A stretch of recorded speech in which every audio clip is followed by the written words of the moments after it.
Assalamualaikum warahmatullahi wabarakatuh.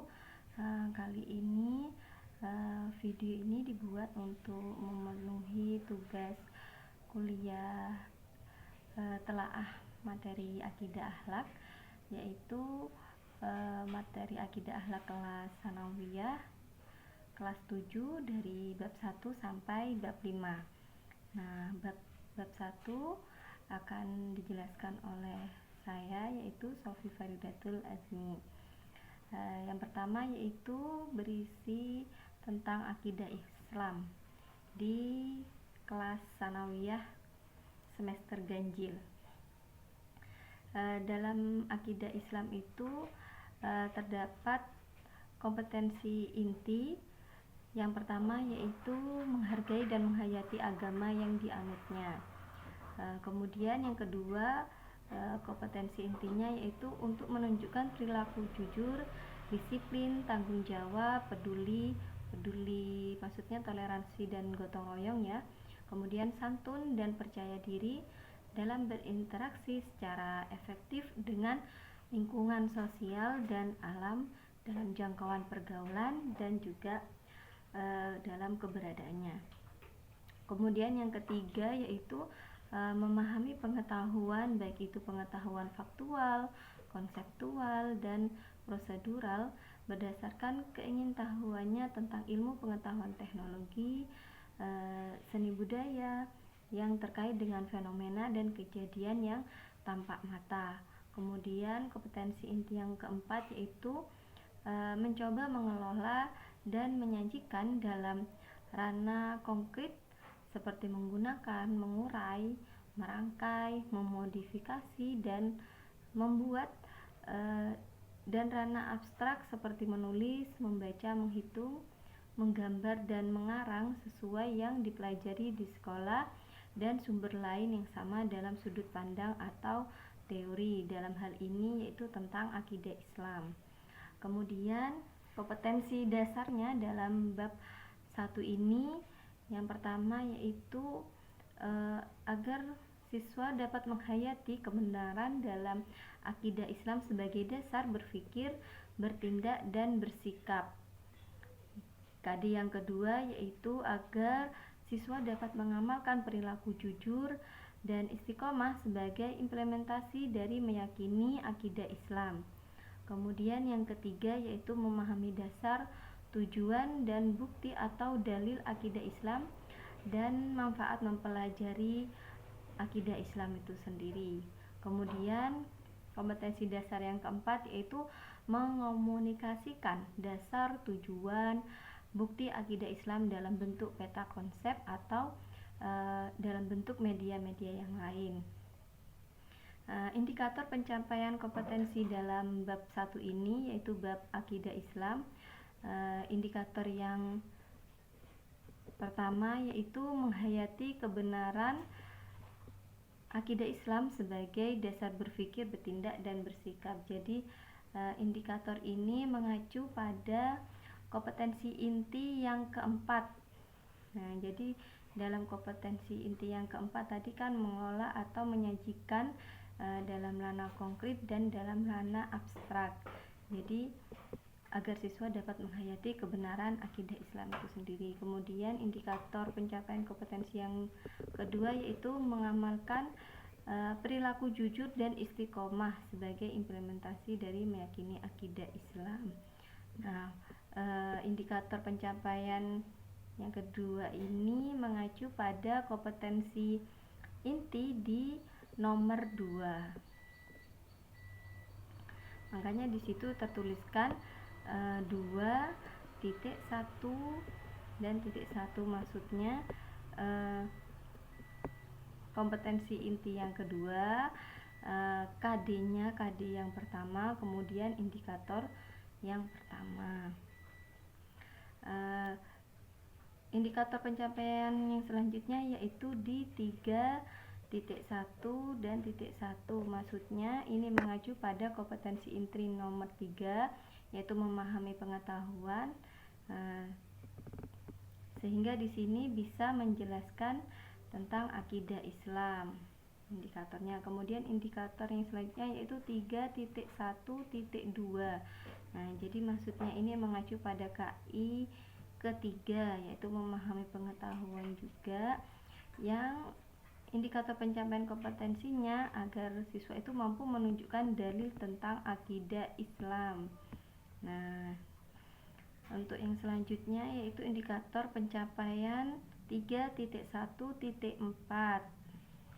Jadi mengacu pada kompetensi inti yang nomor 3, yaitu memahami pengetahuan.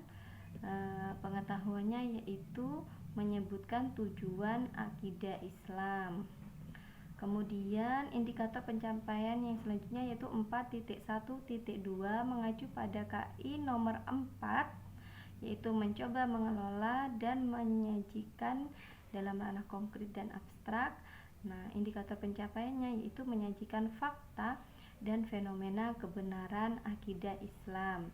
Nah, itulah bab 1 tentang KI, KD, dan indikator pencapaiannya. Untuk materi yang selanjutnya diteruskan oleh pemateri yang kedua yaitu Ibu Nurul Janah. Terima kasih. Saya bertugas untuk menjelaskan tentang bab 2. Indikator dan kompetensi dasar sudah kita jelaskan di sana. Kemudian di sini materi pembelajarannya yaitu yang pertama yaitu tentang pengertian sifat-sifat wajib, mustahil, dan jaiz bagi Allah Subhanahu wa taala. Sifat-sifat Allah ini ada 3. Wajib, mustahil, dan jaiz. Ini sifat-sifat yang ada pada Allah dibagi menjadi 3. Ketiganya wajib diketahui dan diyakini oleh kita sebagai para muslim. Adapun sifat wajib bagi Allah ini dikelompokkan menjadi 4, yaitu sifat nafsiyah, salbiyah, kemudian ma'ani, dan ma'nawiyah. Yang mana sifat wajib ini adalah sifat yang menegaskan adanya Allah Subhanahu wa taala. Kemudian sifat salbiyah ini yaitu sifat yang digunakan untuk meniadakan sifat yang tidak layak untuk Allah Subhanahu wa taala. Sedangkan sifat ma'ani yaitu sifat wajib bagi Allah yang juga dimiliki oleh makhluk. Dan sifat ma'nawiyah yaitu sifat yang tetap pada zatnya Allah yang mana tidak akan mungkin bisa berganti selamanya, tidak akan bisa tergantikan selamanya. Kemudian pengertian sifat mustahil bagi Allah yaitu sifat yang gak mungkin bagi Allah, yang gak layak bagi zatnya Allah. Kemudian ada C, pembahasan di C yaitu membahas tentang pengertian sifat jaiz bagi Allah Subhanahu wa taala, yaitu sifat jaiz ini adalah sifat yang menunjukkan kebebasan bagi Allah Subhanahu wa taala untuk melakukan ataupun tidak melakukan sesuatu. Kemudian di sana menerangkan juga tentang bukti dan dalil kebesaran, baik itu kebesaran dari sifat-sifat wajib bagi Allah. Kemudian ada di sana di kelompok B ini menjelaskan tentang bukti dan dalilnya juga. Bukti dan dalil sifat jaiznya Allah. Dilanjutkan dengan D, yang mana setelah pemahaman dari semuanya, dari wajib, mustahil, jaiz itu tadi, bab ini menerangkan tentang ciri-ciri orang yang beriman terhadap Allah Subhanahu wa taala, yang mana dia mengimplementasikan dalam kehidupannya sehari-hari, yaitu seperti percaya dan yakin akan adanya Allah serta menjauhkan diri dari paham-paham yang menyesatkan anti ketuhanan. Dia pasti akan menjauh dari itu semua.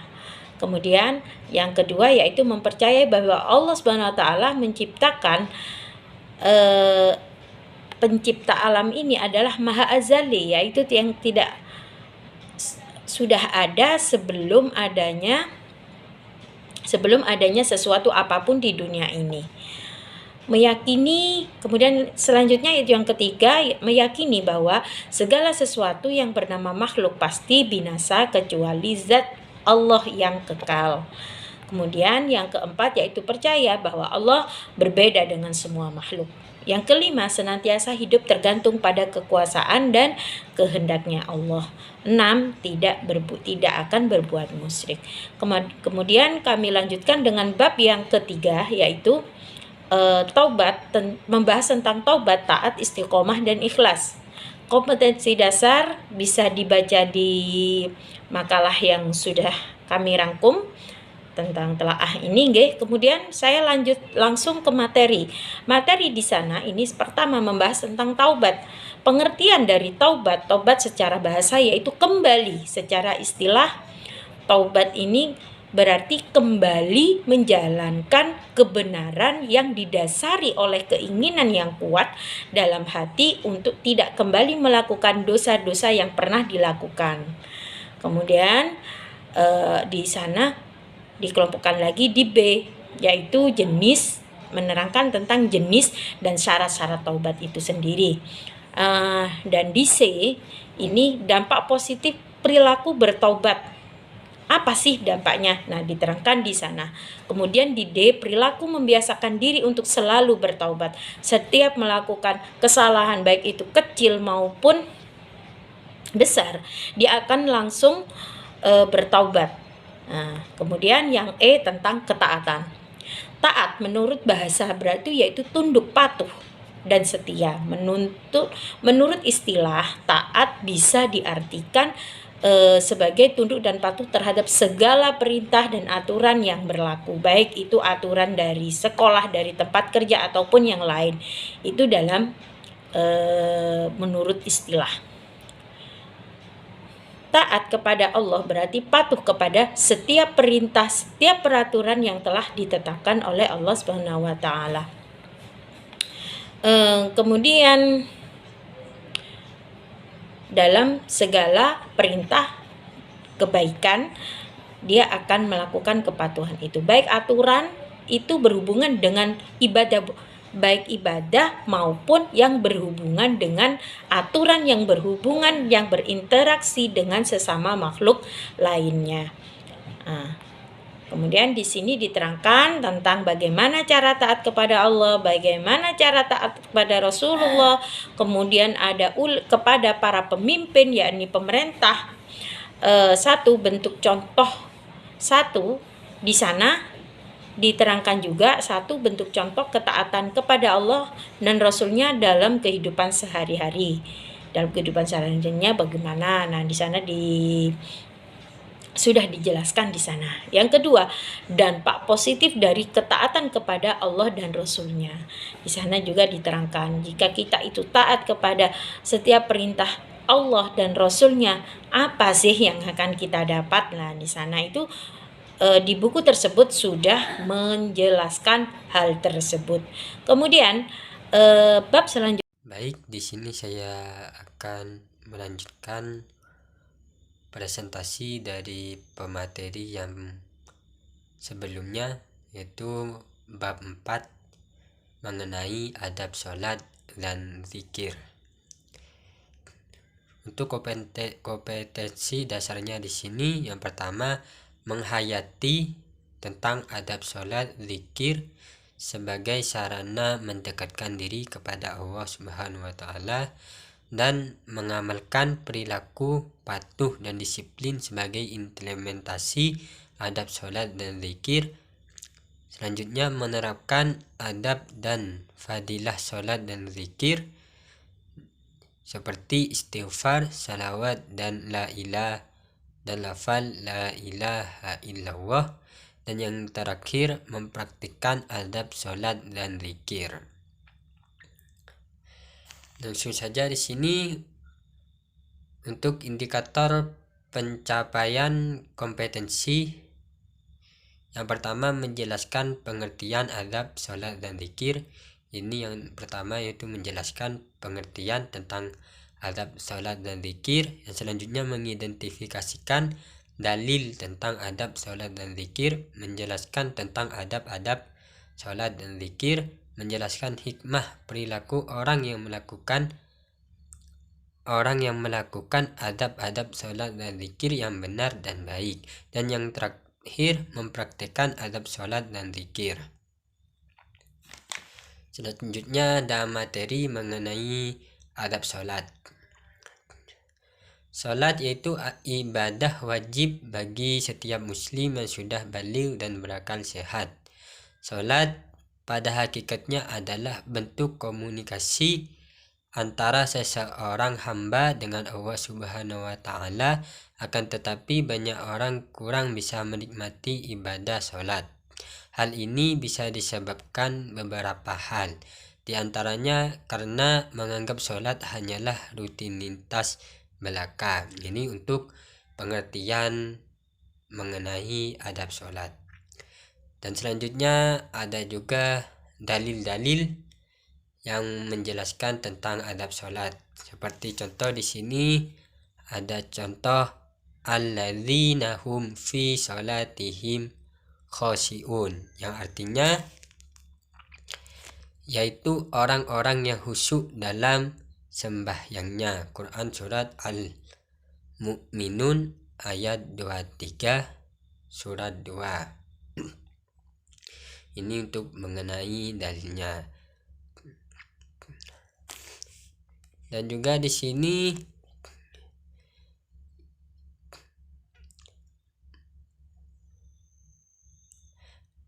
mengenai adab sholat ada beberapa di antaranya, yaitu yang pertama khusyuk, yang kedua dengan hati yang ikhlas, yang ketiga menjaga waktu dan batas-batasnya,